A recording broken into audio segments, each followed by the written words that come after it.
Please subscribe to our YouTube channel for more videos.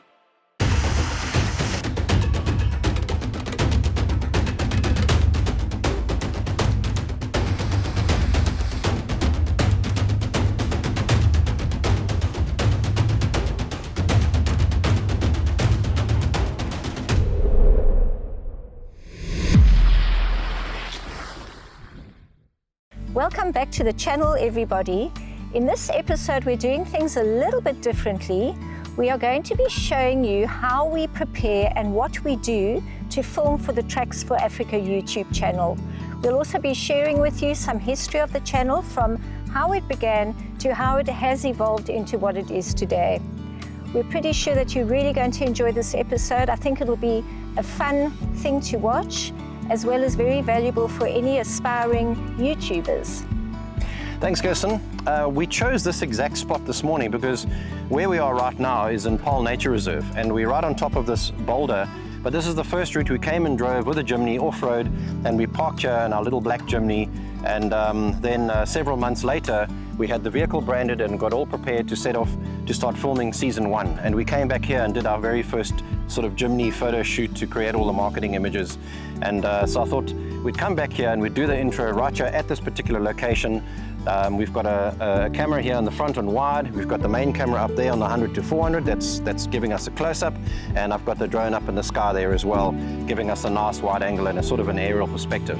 So we hope that you enjoy this episode. It's going to dig quite deep into the kind of equipment we use and the travel and the planning and navigation, and give you a real sort of insight as to what it really involves to create all the content for a YouTube channel. It's not as easy as one thinks, and there's a lot of times where we make mistakes and we've got to go back and film, or the weather's not good and we're not able to film in certain areas. So there's a lot that one needs to know, and we are pretty much going to be heading off on the 1st of June, and that's the right time for where we're going through the Eastern Cape Highlands and right up into the Drakensberg and up around the Swaziland border to the Crocodile Gate at Kruger Park. Then we've got a week in Kruger and about 5 days on the Panorama route before we head back to the Cape, which should be the end of June. And then we can start editing these episodes for you. So the first episodes of season 5 should come out within the first week of July, second week of July really. And we should have enough material for at least 10 episodes that will take us right through into next year. We are really, really excited about the trip from Cape to Kruger. We haven't been into that area before, and as Craig has said, we're going to really, really maximize our time there, and we look forward to producing some very exciting episodes for you to watch on our return. Thanks for watching, and please enjoy this episode.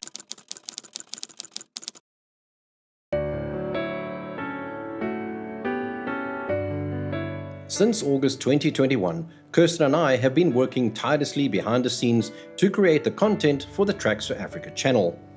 In the beginning, we focused on refurbishing all the old Tracks4Africa product videos and creating new product-related content. In June, in the winter of 2023, we set off into Namibia on our honeymoon and started to create season 1 of the travel mini-series featuring our little orange Jimny.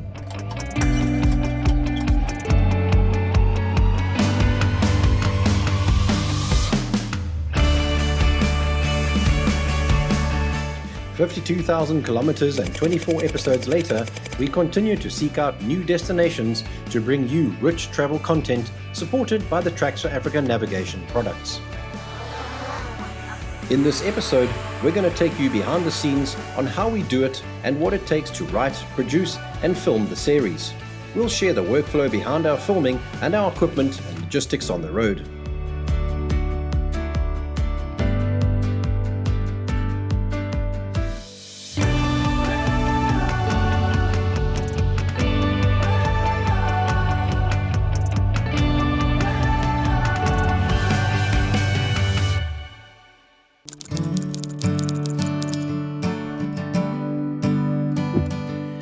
Right, so we've just come in from a day of filming, and we're in the Baviaanskloof at the moment, and we're at Zandvlakte. So typically when we arrive at our accommodation from a day of filming, I pretty much take over whatever table is there. The camera bag gets flipped open, all the cameras come out, all the cards come out of the cameras, and one by one I capture all of the information into folders, in organized folders, depending which camera it is. It might be the Insta360 Ace Pro that I'm vlogging on now, or it could be one of the Osmo action cameras, it could be a drone, it could be any one of the Sonys. And inside those folders, I also categorize it day 1, day 2, day 3, day 4. So we pretty much know exactly where we are, which makes the editing process a lot easier once we get home, and I know exactly where everything is for every single episode. So let me run you through all of the equipment I've got set out on the table, and you can have a look at exactly what I use to create these episodes. So let's just start with our power bank. The power bank is responsible for charging drone batteries, running our internet, and even if my main fridge battery goes flat, I can actually use this to run the fridge for at least 3 to 4 hours. It has saved us in the past, and especially during load shedding or when we get to places the electricity is off, whatever the case may be. We don't go anywhere without this power bank. So starting on the left here, we've got the two-way radios. These are absolutely indispensable. You know, there's often times where I'm driving and Kirsten's quite far away on camera, or vice versa, and we need to communicate with each other, or Kirsten's driving and I need to say, okay, drive, and we have communication for at least a good couple of kilometers. These will be line of sight. So even if it's 10 kilometers, as long as it's line of sight, these things will work. Action camera, this is what I was vlogging on just now. This is an Insta360 Ace Pro. It's an absolutely incredible camera. It can shoot up to 5K, but I don't generally use it at that level because the codec is not what I want, and you can't really see all the thumbnails, so I just keep it at 4K, but it does the most incredible 4K 120 slow-mo as well. Moving across to our other second Sony, this one is the RX10 Mark IV, and what an incredible beast this is. I mean, it's a bridge camera, so it doesn't have interchangeable lenses, but the beauty of this thing is that it's got a 24 to 600 millimeter built-in zoom, and that's an optical zoom. It's not a digital zoom. It's absolutely an incredible camera, and when it comes to its stills photography capability, it can shoot 20 frames a second. So I mean, for wildlife, you carry this one camera with you, and it's just absolutely incredible. 24 to 600, shoots 4K video and up to 20 frames a second in still photography. So this is the drone and controller. I've got a Mavic Air 2S. I've had it quite a long time. It's taken some damage over the years. The rear sensor is a little bit faulty, so I've got to generally fly it always in sport mode. And the latest edition, we've just got these lavalier mics from DJI. This is a DJI mic mini, just absolutely incredible. At least 300 meters range, and every time you put them in the case, they synchronize and they charge in the case as well. And it's absolutely tiny little lavalier mic. It's hardly even noticeable when it's on somebody. So you can use this over quite some distance, at least 300 meters. Another little bag of tricks. Oops, let's just go past the Sony lens. This is another lens for my main Sony body, which we'll get to just now. This is a 16 to 70 that does all the close-up and all the wide-angle stuff. And here we go onto what I like to call my bag of tricks. This is all the small stuff. You know, instead of having it scattered around your camera bag, I like to keep it all in one bag, which is pretty much everything. All the cables, cleaning kits, all of the SD card, all different camera batteries, except drone batteries. I don't keep those in here because they're too big. Cables, propellers, everything we need. Action cameras, I've got 3 or 4 action cameras. So this is the original Osmo Pocket mini gimbal, totally stunning 4K camera. I actually don't use it enough, I should really. And then 2 of the original Osmo Actions, totally amazing. This one's got a mic adapter for vlogging, which is really great because you get absolutely incredible sound with the DJI mic mini in conjunction with that camera. And a whole bunch of cables and cleaning cloths, and trusty old Dell laptop. It is fast enough to edit, but I don't use it for editing. I just simply use it for dumping all the video footage that we shoot each day. And now we go across to my favorite piece of equipment. This is the big gun, I like to call it. This is the Sony FX30. I've just recently upgraded to this FX30, and this is one of Sony's cinema line cameras. So it's more of a video camera than it is of a still camera. It can still shoot stills, but only single frame stills, 26 million pixels single frame stills, but its video capability is incredible. It's a 6K camera, it's 6K oversampled, but we shoot in 4K all the time, and it's just got the most incredible video quality and sort of professional level of functions that I need. And on there is the whopping 100 to 400 Sony G Master. And incidentally, because this FX30 is a crop sensor camera, What that means is that it's a Super 35. So when you put a full frame lens onto a crop sensor camera, you multiply the focal length by 1.5. So this is no longer 100 to 400, it's a 150 to 600. So absolutely incredible. I've also got a clear image zoom function on here as well, meaning that I can actually use the optical sensor to zoom in even further, making it an 800mm lens. And on here as well, I've got an app called from Sony. It's a control app, and it's absolutely incredible because you can use any mobile phone as a monitor, and you've got full access to everything from shutter speeds, apertures, absolutely everything is on here. It's just totally amazing. And even your focus and follow focus tracking, everything can be done on here. It's got a whole bunch of tools to run and operate your entire camera, even the focus. You can actually even set the focus, hit record, you can do anything you like. You've got histograms on there, and especially in bright sunlight. You know, in bright sunlight it's very, very difficult to see the little flip out screens. When the sun's directly above you, it's almost impossible to see what's going on. But on the mobile phone, then you can see absolutely everything. So I generally tend to just use the mobile phone. I don't use the flip out screen because it gives me everything that I need all in one. And this is a beautiful KNF video head tripod. Beautiful, nice and smooth video head, pan and tilt. Absolutely makes all the difference, especially for those long lens shots when you're shooting at 600 or 800mm, and even your breath can affect the video. Even your breath can affect the video going up and down, and you've got to keep it stable. So you've got to have a big tripod for a big lens and a big camera. And this is the bag where they all go into. So when this thing's full, it's about 16 kilograms. With the RX10 in here, the main Sony in there, drone controllers, and battery banks, small battery banks, that kind of thing. Everything goes in here, including the laptop in the lid as well. It's quite an old camera bag, but it's a beast. I mean, this thing has seen its time. But yeah, there's nothing better than having everything all in one place, except for my little bag of tricks. I do like to keep all the small stuff separate.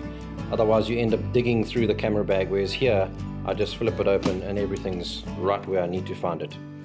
So that's basically our table of tricks. That's what we use to create the Tracks4Africa YouTube channel as you know it. So we're out here on a typical gravel road in the Karoo, and I'm going to show you guys how we set up the drone shots, those classic drone shots where we're flying the drone directly in front of the chimney and tracking the chimney. So on most drones these days, you can either use the tracking facility that actually tracks the vehicle, either from the side or from the front. So what we do is we swap over. Kirsten drives and I sit in the passenger seat, and I fly the drone in sport mode at full speed, in reverse. And it's very, very difficult to fly like that because obviously the drone is in front of us, and it's flying backwards, and I'm sitting in the seat controlling it, flying it backwards at high speed, as well as the fact that the controls are now left and right and right and left because we're flying backwards. So it's very technical and very difficult, but still doable. Just takes a bit of practice, and if you haven't done it for a while, sometimes I find that I'm a little bit rusty and the drone tends to veer off too much left and right because the controls are highly sensitive in sport mode. So we're going to set that up right now, and going to get the drone airborne and talk you through the process of how it is. Okay, so we're pretty much ready to roll. Let's go and just keep it at about 40 kilometers. I'm now going to start recording and flying the drone backwards. I'm just going to make sure that it doesn't veer off too much. Slow down, slow down. Okay, so I'm watching the screen at the same time. I'm just making sure that the drone speed is correct as well, and that I don't end up going too fast and too far away, because it really looks nice, of course, when the chimney is much closer. And I've also got to watch for oncoming cars and all sorts of things, and power lines. You know, these are the kind of things that can bring a drone down while you're busy flying it. So I'm watching the drone and the screen at the same time, adjusting the speed of the drone and keeping it on line as well, on track, just above the center of the gravel road. But there is a bit of wind as well now, so it's kind of pushing the drone a little bit. I'm going to bring it down a lot closer. Okay, so we've made a new home point. What I'm going to do now is I'm going to fly the drone off to the right and have it parallel to us. So let's just elevate a little bit. Okay, start driving. I'm recording now, and I've got to now keep the drone above the trees, as well as keep it flying at the same speed as us, and just make sure that there's nothing that's going to fly into. That can happen very, very easily. Okay, let's slow down and pull over here. I'm going to bring the drone in. We finished this sequence now. Then I've stopped recording, and I can now fly the drone back to us.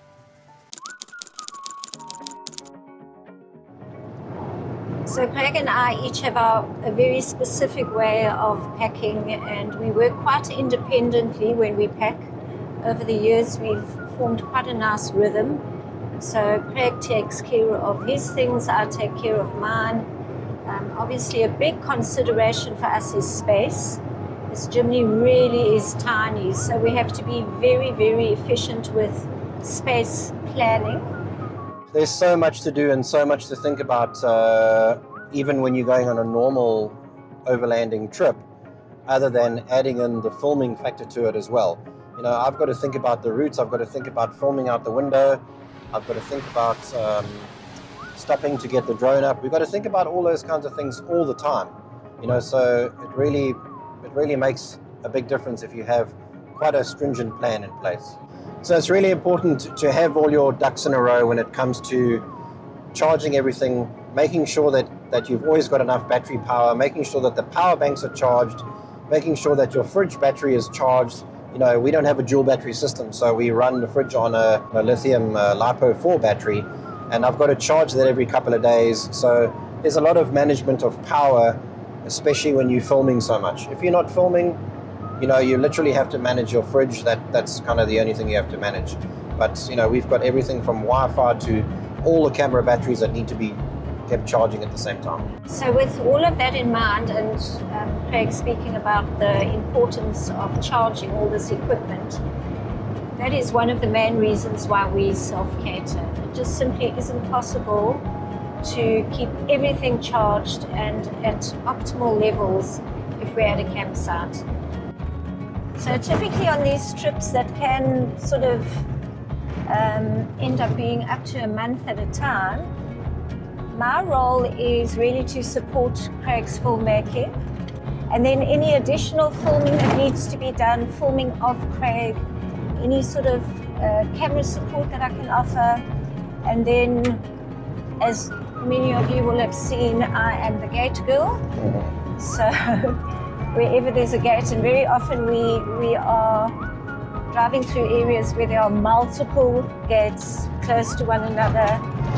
But I'm a willing participant because it's a great opportunity for me to stretch my legs, and just being an all-round support to Craig on these adventures. And I think in the beginning, at the beginning of filming these YouTube episodes, we kind of had to feel our way around a little bit, you know, until we had aligned our roles and we were comfortable with what each of us is doing in terms of packing the vehicle and how I assist Craig and what he does. And I think we've kind of fine-tuned it, right, Love? Yeah, we have. You know, there are some times where the 4x4 driving is particularly difficult, and Kirsten doesn't feel comfortable driving it, whether it's a very high mountain pass or whether it's very technical, low-range kind of driving. And then typically she will climb out and film me driving those sections. Whereas in some of the longer sections, easier gravel roads, I'll hop out with the tripod and a bigger lens, and I'll film the Jimny coming towards us, and she can drive that. I also never travel without some kind of reading material, obviously for while we are driving and then after hours. More recently, I'm traveling with the Kindle Scribe, which is an e-reader with a notebook function, which has been absolutely fantastic. It's very slimline and small, like a little tablet. I keep it on the inside of the door on the left-hand side where I sit.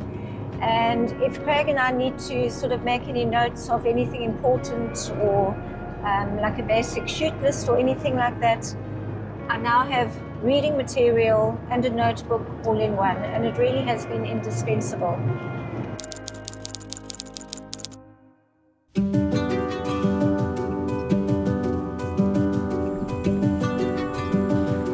route planning for us is the single most important factor to create rich off-road content.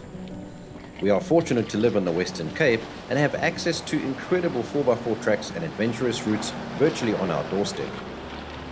The intended route often changes due to road conditions or weather, and we always have a plan B.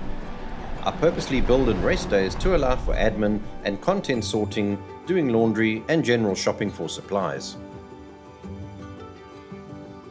I plan all of our routes long in advance and use a combination of the old Garmin MapSource program and the new Tracks4Africa trip planner. After the route is complete and all accommodation is finalized, I can then synchronize the route plan with the Tracks4Africa guide app, which runs on the 12-inch tablet mounted on my dashboard. On the road, if I need to make any changes, I can simply log into the trip planner when we have internet and then resynchronize the changes with the guide app again. The Tracks4Africa trip planner is an online route planning tool for overland travelers. The routes can be created and exported as GPX or KML files. They can then be loaded into your Garmin GPS or synced with the Tracks4Africa guide app that runs on Android or iOS. The link to the trip planner video is in the top right hand side of your screen and in the video description below. As I'm creating the route and booking accommodation, I have an Excel spreadsheet with all the day-by-day driving distances and times and accommodation costs. It also has a formula to give me an estimate of fuel costs according to consumption and total distance driven. My personal advantage when it comes to route planning is that for the last 16 years I've been running a motorcycle touring company and have been planning routes for thousands of adventure bikers traveling in Southern Africa.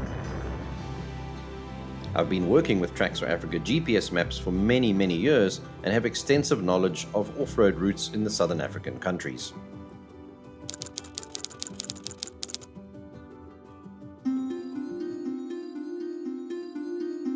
The post-production workflow, or editing, is done in Adobe Premiere CC 2025.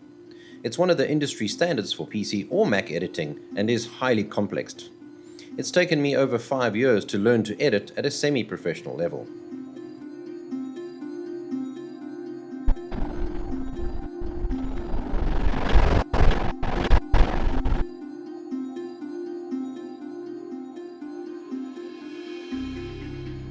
For music selection, we have a subscription at Epidemic Sound. Sound design and music is one of the most important aspects of editing.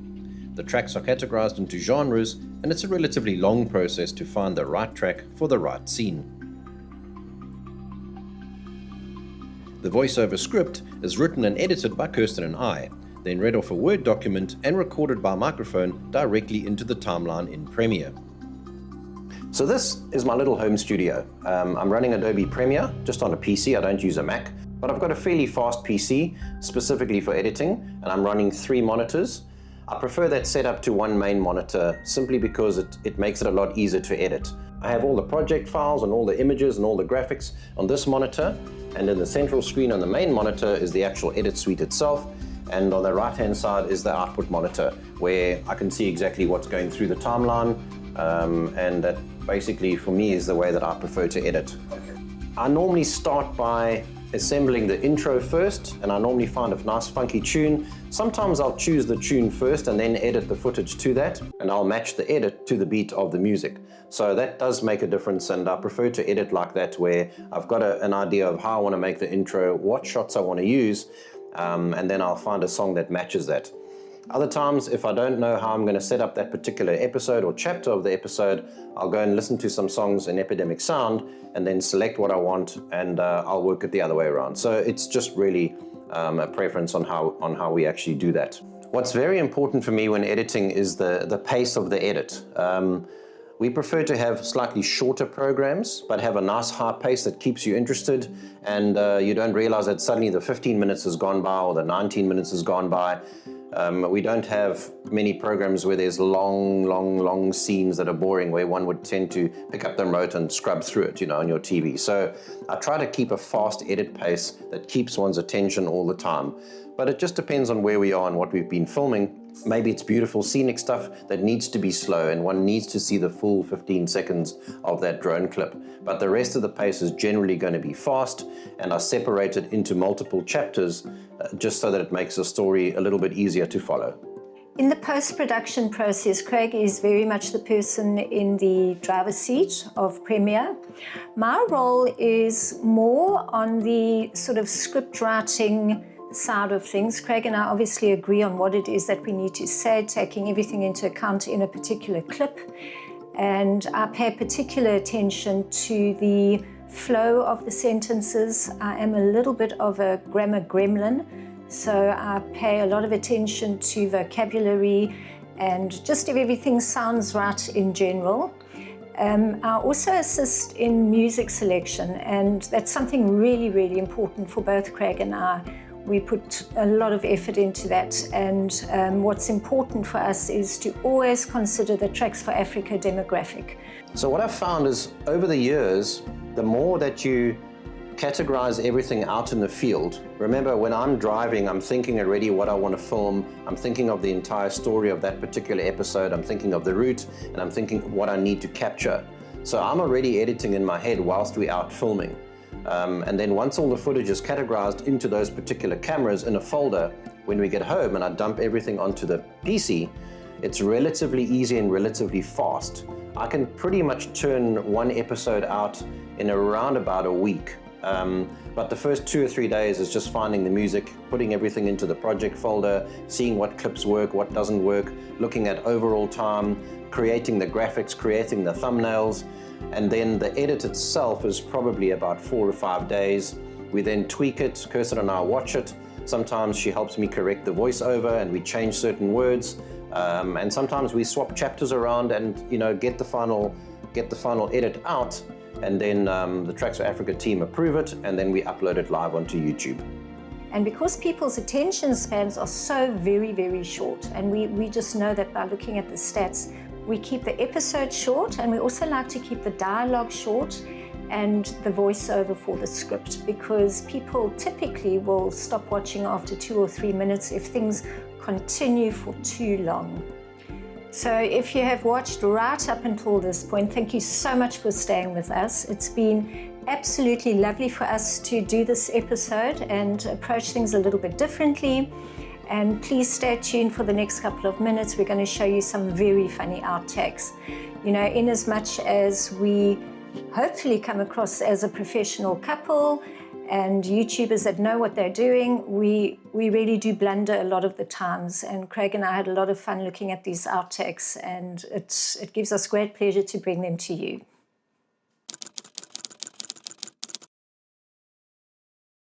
Decided to take a lodge room rather than pitch a tent. All of that I was going to say. I said stop at we arrived at Transkalahari Inn, and then I was going to say we decided not to. All right, so let's pick it up again. So So you just say that we arrived. And some of the gravel road conditions where we had to slow right down. And some of the gravel road conditions where we had to slow down. So we arrived late last night at about 6:30 or so, and we decided not to camp.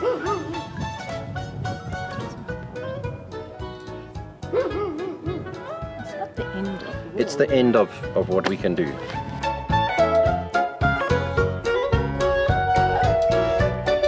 So this is my anti-muggy hairnet or headnet. No, I'm sitting here chewing with my mouth open. And then I'll allow it to cool, and we'll have it with this fabulous olive. Say that again. Just say again. With the olive. So if you're in Zimbabwe and you're it will always help when you plug the microphone into the microphone socket, not the headphone socket. We're going to go and explore the old gold. We're going to explore the old gold mining town, and I don't really know what I'm talking about, so that's okay. Completely private. You could probably walk around here naked and you wouldn't even be noticed by anybody, but we don't do that. And we're going to head up through past Samola, and we're going to head up past Samola Golf, and we're going to head up on the old Cape Road past Samola Golf Course, and we're going to head up on the Wrong.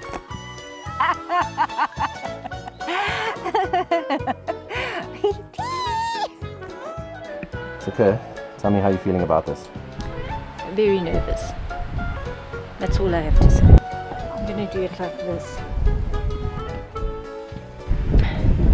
That was amazing. Top of the amphitheater in the Drakensberg. And what a special occasion for Craig, because it's his birthday. It's my birthday. It's my birthday. Yay, yay. I'm going to just stand a little bit like this next to me. Yeah. Okay. Is that fine? Yeah. Can I start? Yeah. But there will be some crossover, of course. So, You were doing well. yeah, no, I'm just thinking of it.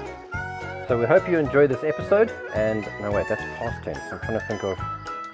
No, that's correct. Yeah. So in this first episode, we cover some of the regions on the Overberg. Yeah. So in this first episode, we cover areas in the Overberg like Bontebok National Park. We feature Die Hel. We feature Gamkaberg National Park. What are the other regions? Die Hel, where did we go? We're going to Bontebok? Grootvadersbos. Oh yes, yeah. We don't care, the people will see it. Oh yeah, there's editing. Okay. Can I start? So, yeah. Except you spoke about Koopesachat. I told you I was going to. That doesn't matter. Although the water levels are quite low this time of year, it's a dry season. It's not going to go. Although the water levels are quite low this time of year, it is the dry. I think I could sit back and really enjoy this episode, which is rich in Eastern Cape, right through to Namibia, through the Namaqualand, and yeah, I know. 2023. I can finally cough. And scratch my nose. Okay.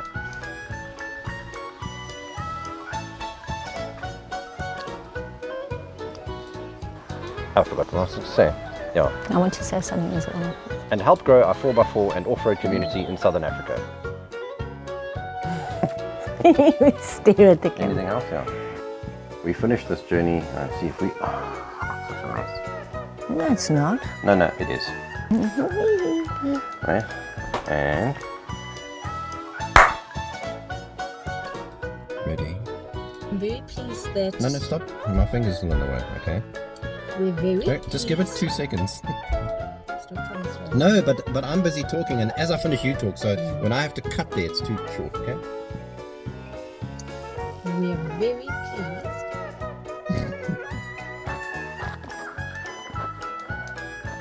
Sound.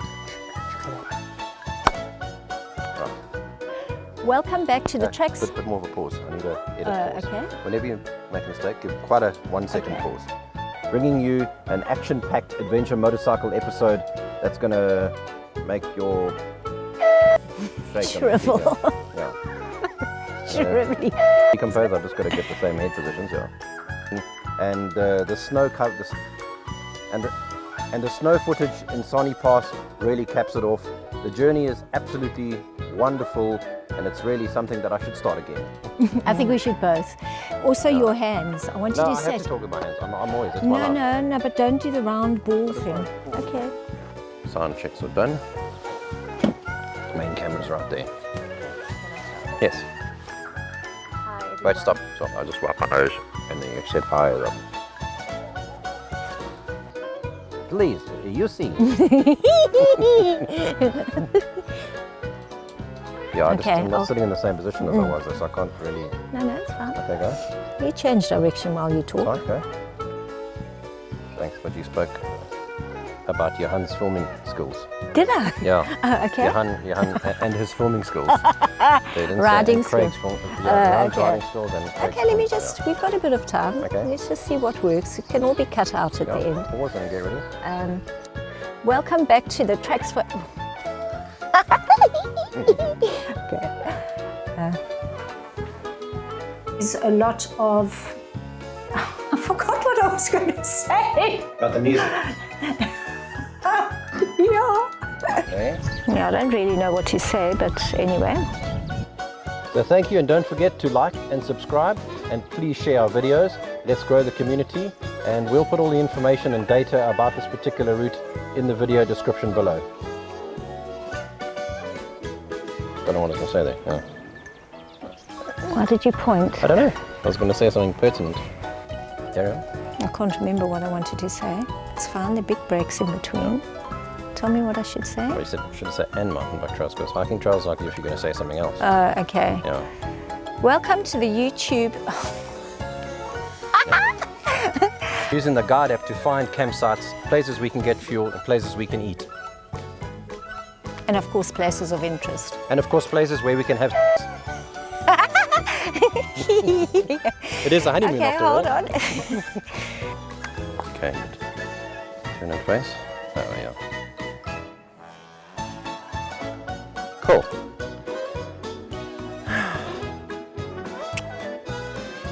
Oops.